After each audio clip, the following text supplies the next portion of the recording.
कलाम मुक़द्दस में से हमारे लिए आज की तिलावत यिर्मयाह नबी की किताब, उसका 15वां बाब 10वीं आयत और फिर 15वीं से 21वीं आयत। यिर्मयाह का नोहा। ऐ मेरी माँ, मुझ पर अफसोस कि मैं तुझसे सारी दुनिया के लिए लड़ाका आदमी और झगड़ालू शख्स पैदा हुआ। मैंने कर्ज़ नहीं दिया और ना किसी से कर्ज़ लिया, तो भी हर एक मुझे लानत करता है। ऐ खुदावन, तू जानता है, बस मुझे याद कर और मेरी खबर ले और मेरे सताने वालों से मेरा इंतकाम ले। तू बर्दाश्त करते करते मुझे ना उठा ले। जान ले कि मैंने तेरी खातिर मलामत उठाई है। तेरी बातें मेरे पास पहुंची और मैं उन्हें निगल गया। लिहाजा तेरी बातें मेरे दिल में मेरे लिए सुरूर और फुरहत थी, क्योंकि मैं तेरे नाम का कहलाता हूँ।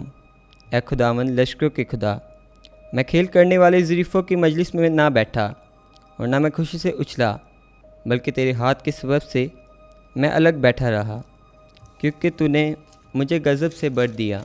मेरे गम का क्यों खात्मा नहीं और मेरा ज़ख्म क्यों दर्द अंगेज़ और ला इलाज है। वो मेरे लिए नहर काज़िब की मानिंद हो गया, यानी उस पानी की तरह जिसे क़याम नहीं। इसलिए खुदावन यूँ फरमाता है, अगर तू फिरे तो मैं तुझे फिराऊँगा, तू मेरे सामने खड़ा होगा। और अगर तू नफीस को कसीफ से अलहदा करे तो तू मेरे मुँह की मानिंद होगा।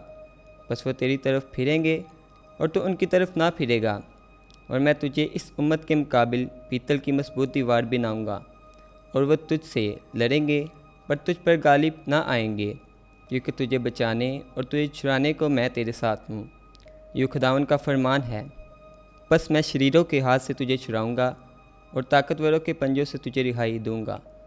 पाक कलाम का पढ़ा और सुना जाना हम सब के लिए बाइस से बरकत हो। खुदा का शुक्र हो।